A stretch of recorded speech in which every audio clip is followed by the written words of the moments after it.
Hello and welcome to the second part of the second tutorial of this series. Last time we left off with this two-dimensional cellular automata, and now we're going to grow it in 3 dimensions, right? Well, I would say 2.5 dimensions because we will not be actually checking the neighbors in either the top or the bottom of the steps. So to grow it in 3 dimensions, basically what we want to say is that the z-axis in this case is our time step, right? So we want to map our iterations, like each iteration that that the simulation takes needs to be mapped upwards by a certain amount, right? So we're basically let me show it like so. If this step, like iteration 0 is right here, iteration 1 should be moved slightly up, right? And then iteration 2 even higher, and so on. And this way we can create like a pseudo 3-dimensional structure, which later on we can mesh with Marching Cube's algorithm. To do that, basically what we want is we want to take these culled points, which we are previewing with this fuzzy point cloud. We want to take these culled points, right? And for now I'm gonna get rid of the point cloud display, and we want to move them in z direction according to the step or the iteration at which we're currently on, right? So first of all, okay, so I have these points, and let's say we're at step 1, right? Or rather step 0. So if we're at step 0, that means that these points right here, if we move them, should be moved upwards, so that's unit z, upwards by 0, right? So that's fair enough. If we have our second iteration, so step 1, right,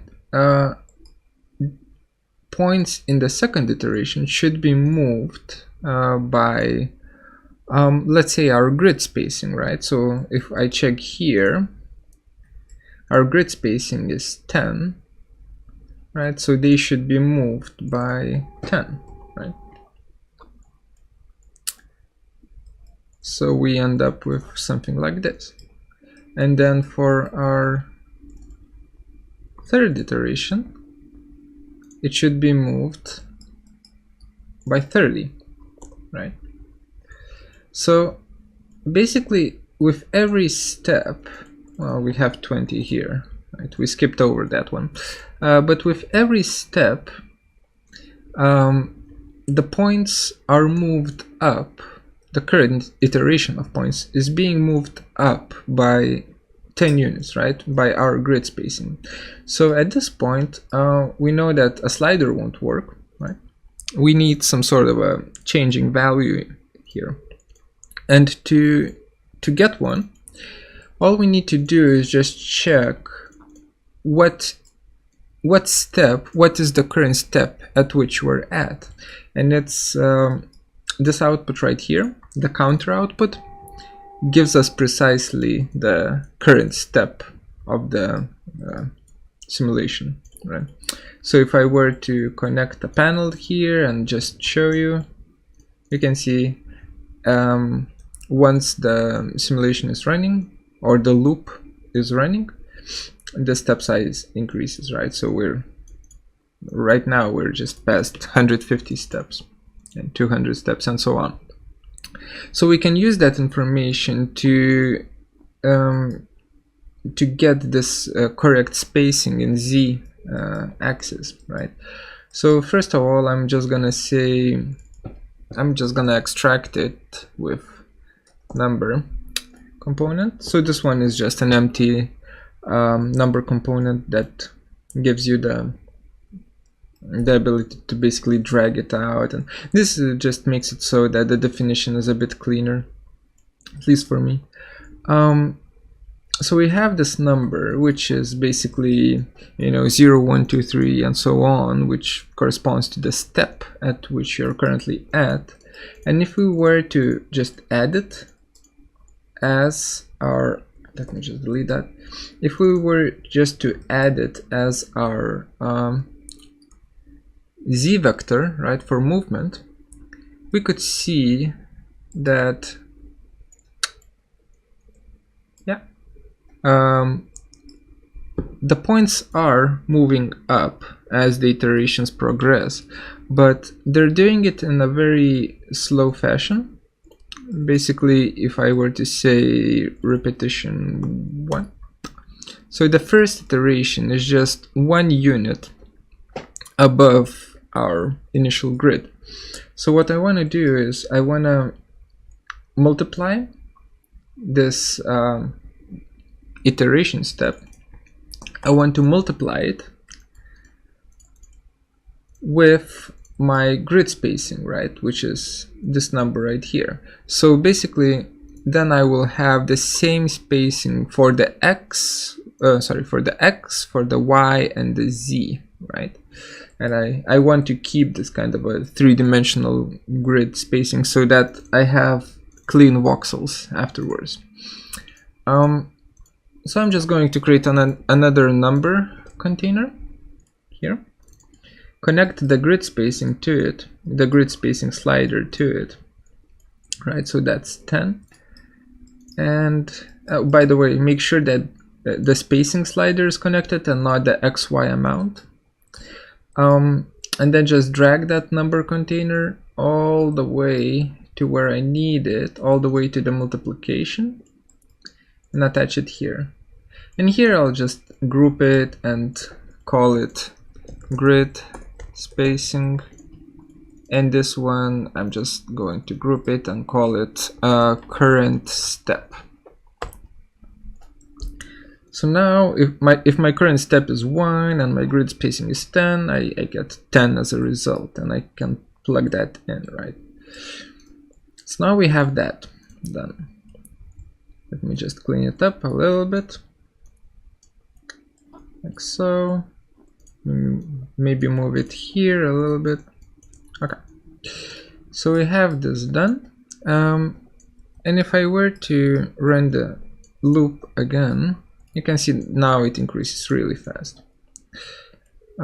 So my step size is 10 units right now in z direction. So we've introduced some sort of verticality. But the problem is that right now, as the simulation goes, or as the loop goes, it doesn't record any information, right? Because it only shows us the current step. We want to record it for this to work. So what I'm going to do is I'm going to say, if we have this kind of loop here, right, we can say that any kind of information that is looping inside, we can keep adding more and more items to that information. And what I mean by that is, if we create an empty input, right, let's see right here, and I'm going to call this data recorder,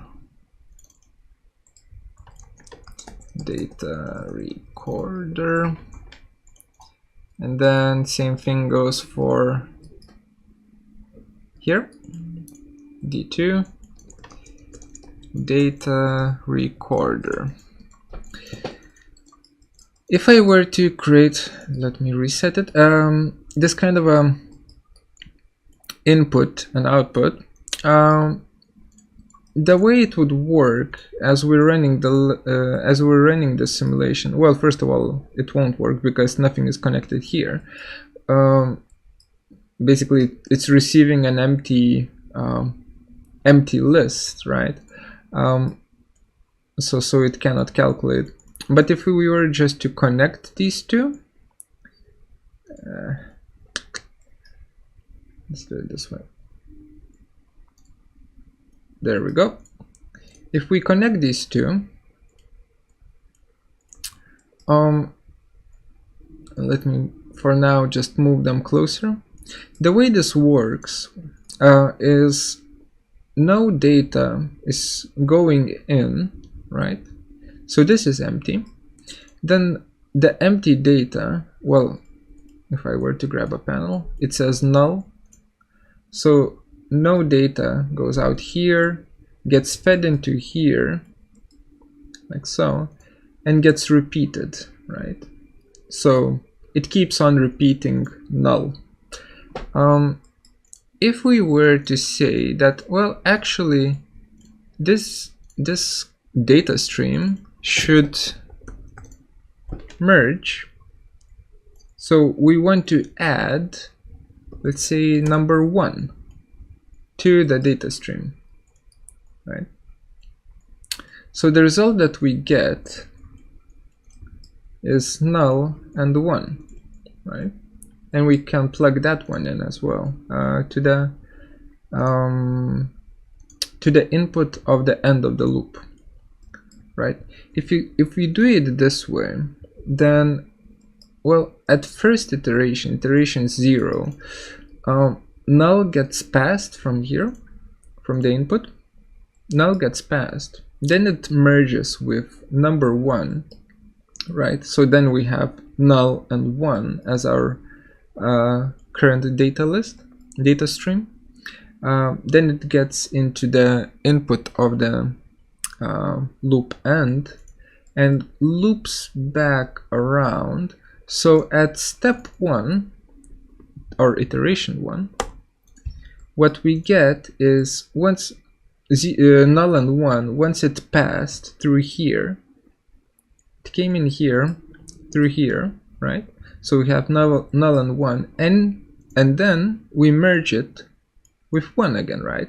So we end up with null, 1, and 1.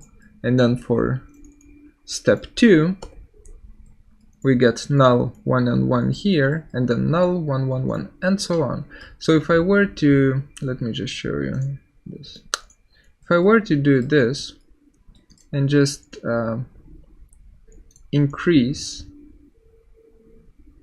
the iterations, right, it keeps on adding 1. So this is the way you record things. There's also record data functionality here in the end of the loop, but I prefer to use this method because it proves to be a bit faster calculation wise. So I'll just move it back here, right? So now we have this data recorder, right? What if this data is actually our points, right? So I'm going to say point, right? Point. I'm going to move it somewhere here. So right now this is empty, right? Because we're at step 0. So this point is empty, but we can merge this empty point list with this current step list, right, of these points that we have here. If we merge them just like we did with the numbers, right? If we merge them, then it's basically us taking the empty list and adding our current iteration of points to that list, and then we just feed it here, right? So the way it's going to work is if we have iteration 1, right, since it kept the original one here, right, it gives us a new iteration and it merges again with the new iteration of points. So for iteration 2, we get the history and we get the current iteration and we merge again, right? So we can keep on merging this way, is it? There we go. You can keep on merging this way, right? And in doing so, create these awesome shapes. Okay, so we've managed to record the data. There is one thing that we probably should clean up. It's if we were to check with a panel, if we were to check the merged list, you can see that the first item on the list is a null, and that's because there's nothing going in here, right? So basically what we want to do is we want to get rid of that null, and all I'm going to do is I'm just going to say clean tree. So this node right here cleans up either a list or a data tree.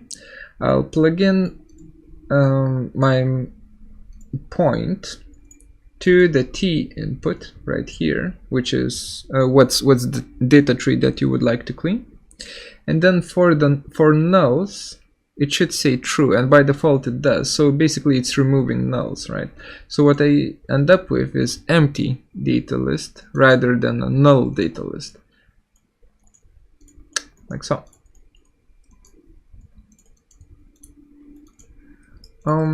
Let's run it again. Okay.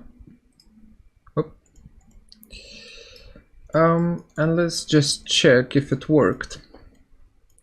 Yeah. So now we got rid of the null. At this point we can move further. So what we want to do is we want to mesh this into some sort of a mesh system, right? So the way we're going to do it is we're going to use Cocoon plugin to do that. Here you can download it from foodforrhino.com. And Cocoon deals with marching cubes algorithm. So if you haven't heard of marching cubes, I suggest you just check out the Wikipedia page and so on. It's a pretty interesting way of how to wrap a mesh around any particular geometry or a point cloud in this matter. It works with voxels, and there are different ways on how you can create these kind of marching cube algorithms. One of them is called marching tetrahedron, and so on. So for instance, Millipede, plugin called Millipede, also has a marching cubes algorithm called isosurface. The new Dendro plugin, which came out a few months ago, also has this kind of a marching cubes algorithm. But the problem is that all of these tend to give us a very smooth results that do not either they don't let you work with pure voxels or pure raw output of the marching cubes algorithm, or they tend to smoothen everything out quite drastically, and at that point the shape just becomes a single blob. At least that was my experience with it. So I would suggest just using Cocoon because it seems to work best. So on to Cocoon, right? Basically here we have a bunch of points, and since this is a step-by-step based thing, and meshing a point cloud takes some processing power, I would suggest creating this data dam here. Well, I'm going to just extract points first from here so that I have a clean output, like so, and I'm going to connect them to the data dam. And just for visual purposes, I'm going to say point cloud or cloud display. I'm just going to preview them. Oops. As a point cloud. Right. This just makes it so that for me it's easier to distinguish the shape even before I mesh them. Then I'm going to let the information go through the data dam. I'm going to, this is just for clarity purposes, but I'm going to create another point container just to visually see points come in, points come out. And at that point, I'm going to get into the Cocoon tools, right? So the way Cocoon works is basically it wraps around geometry around each point, and as long as they are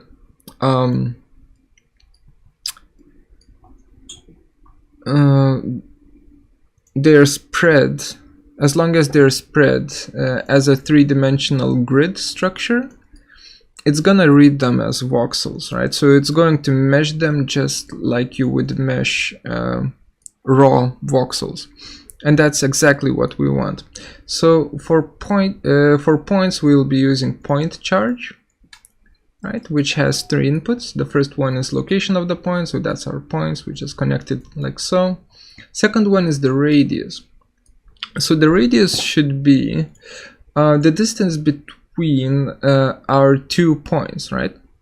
So what we want is we want this distance right here, not half of the distance, but the actual full distance. So the radius in our case should be the grid spacing, right? So it should be 10. At this point, I'll not be connecting the grid spacing to here because the wires would just get in the way of everything else. So I'm just going to create another slider that says 10 here. And then the strength of charge, I will just keep it at 1 and see if the default value of 1 needs adjusting later. So what we get from here is we get a bunch of marching cubes charges, right? So it's an internalized data which only Cocoon understands. But we can use these charges to create a shape with Cocoon, right? So for basically what we're going to do is we're going to take the Cocoon tool, and for charges input, we're just going to plug in our point charges. For ISO, target ISO value, I'm going to use 0.5 at first, just to check what I get, like that. And then for cell size, I'll be using the same radius, right, as our points, as our charge points. And then the last one is, would we like to execute the algorithm? And I'll just have a toggle for it that says true, like that. Let me start hiding. Let me start hiding things. Like that. Okay. So now it's kind of hard to see. I'm just going to create a custom preview for it, like so. I'll hide that. So this is with ISO value of 0.5.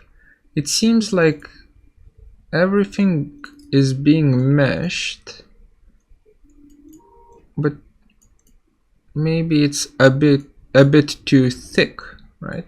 So basically what I'm going to do is I'm going to try and find a value that gives us the best proportion, so to speak.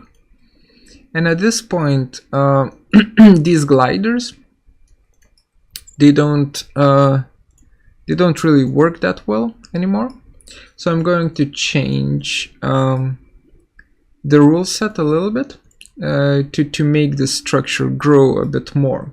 Right, I'm going to go back here, and here where it says, basically I want to make it denser, right?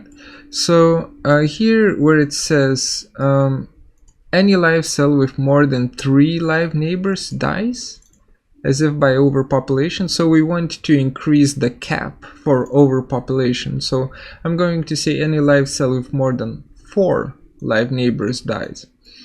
So I'm going to go to my def tab here, and I'm going to say, instead of 3, let's use 4.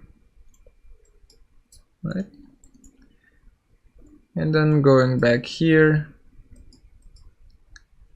I'm just going to recalculate. Well, actually, to recalculate, I'm just going to check. Let me hide there. To recalculate, I'm just going to preview the fuzzy cloud and hit run, increase the repetitions, and you can see now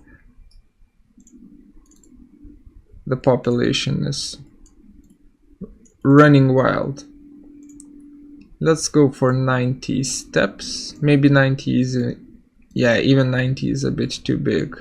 Let's go for 30 steps. Yeah, something as small as that. And then I'll disable my fuzzy points preview. Click the play button here for my data dam. And enable the preview of my meshed geometry, right? So we end up with something like this. Still pretty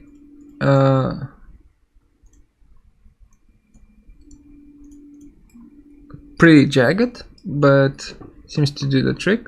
And at this point I can move the ISO value to just check whether or not I want this to be thicker, like so, or thinner, like so, right? So for now I'm just going to keep it at 0.7. Oh, jumped over it. 0.7, and I'm going to introduce a bit more resolution to it, right? So by default, the marching cubes algorithm always generates a clean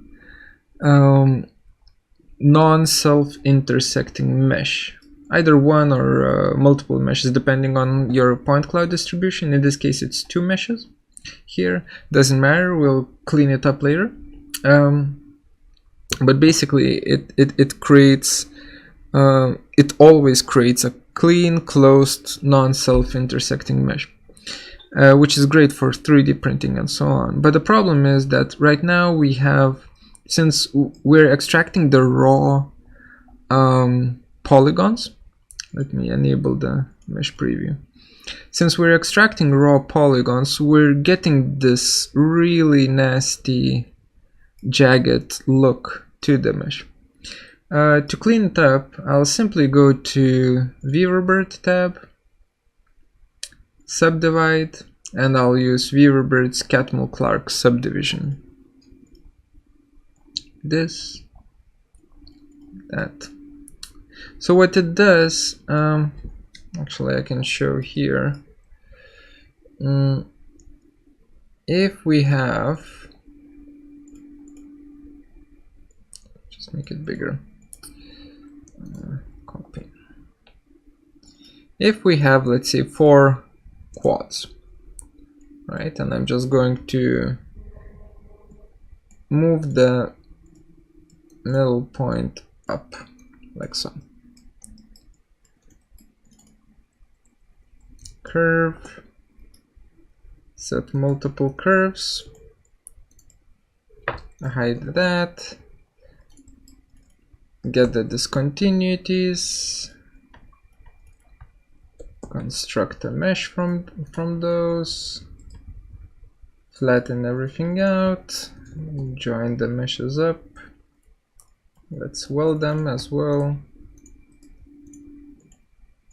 Okay, so if I have something like this, a mesh made out of 4 quads, and I use Catmull-Clark subdivision for it. What it's going to do is it's going for every quad is going to give me 4 quads, right? And also what it's going to do is it's going to start smoothing it out, right? So you can see how much this one is smoother than the original. If I were to increase the resolution or the levels of the Catmull-Clark subdivision, it would smooth it even more, right? Like that. So we're going to be using Catmull-Clark to introduce resolution and to smooth out. Let me just get rid of those, and to smooth out our existing geometry, right? So even after the first iteration, it gets much smoother.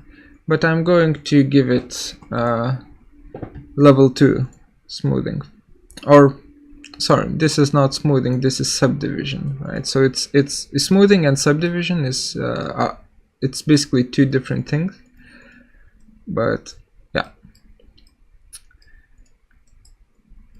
So we end up with this mesh right here. So now on to cleaning it up, right? Because right now we have, if I grab a panel, we have 2 meshes, one of which is 83,000 faces, has 83,000 faces, the other one has 672 faces, right? So even before smoothing, I can get rid of the mesh that has a low face count, right? Or rather, I'm going to extract the mesh from this list. Always I'm going to extract the mesh with the largest face count, right? So I can simply deconstruct the mesh, deconstruct both meshes, ask how many faces does each of them have, right? 7056. This is before smoothing, so the face counts are lower. And I'm going to say, well, first of all, I'm going to make it so that these numbers are in the same list by flattening the output. And I'm going to say, well, sort the list, right? So you should always sort it. So in this way, I get the 56 faces, mesh with 56 faces in the top, and 7,000 face mesh in the bottom. The sort doesn't just sort the mesh automatically. You need to plug the meshes into the A input. So I'm going to do that, right? And here, then I get the mesh with 56 faces in the top and mesh with 7,000 faces in the bottom, right? So how do I always get the mesh with the largest amount of faces? In this case, it got sorted, right? But it's sorted in a weird way where it gives priority to meshes with low face count. All I need to do is right click on the A output and reverse the list. And suddenly in the top of the list, I always have the mesh with the highest face count. And then I'm just going to use list item, connect the output here. By default, it gives us always the first item on the list. Get an output here, plug that one in here, and suddenly I'm only left with the mesh which has the largest face count, right? And at this point, we're almost done with the second tutorial. Right now, I'm just going to clean everything up, right? So here, everything's fine. Here, I'm just going to say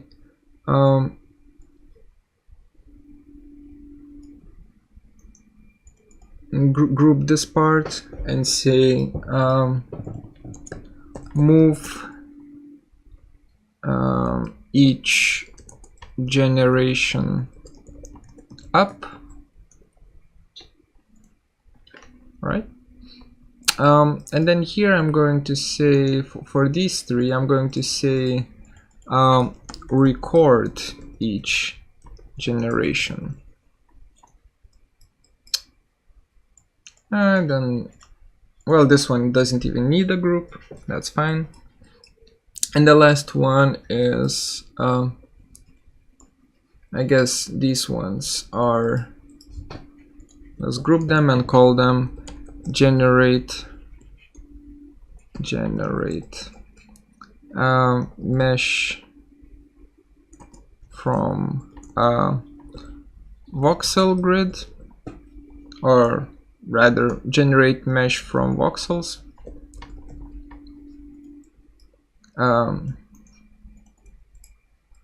These ones are get largest mesh, and the last ones are smooth result. Okay, and now the last part is let's just give it a nice color for the preview. So now I'm just going to bake this one out.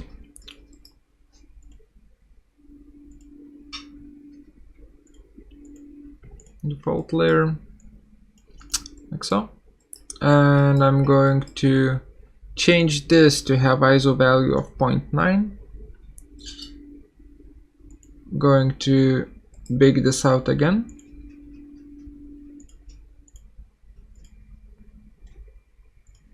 Move these two. And let's go for 0.3.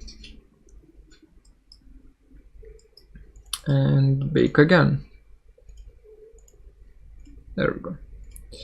So we have 0.7, 0.5, and 0.3. I'm going to disable preview of this. Oh yeah, let's jump to the rendered view. So here you can see this is 0.7, ISO value of 0.7, right? These are thick enough and so on, so it's definitely printable.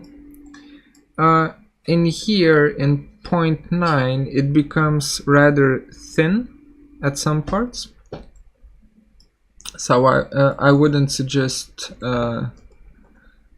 using that value when you're going to try and printing it, but it does look quite nice. And here is just a bit too fluffy, I guess, for my taste, right? But this is basically it, right? I recommend for 3D printing using 0.7. At least I'll be using 0.7. Yeah. And the next tutorial that I'm going to do is going to be on how to prepare this kind of geometry for 3D printing, and all of the settings that you will require when working in Cura and other slicers that are used for FDM 3D printing. After that, we're going to continue on with Grasshopper tutorials. So yeah. Bye.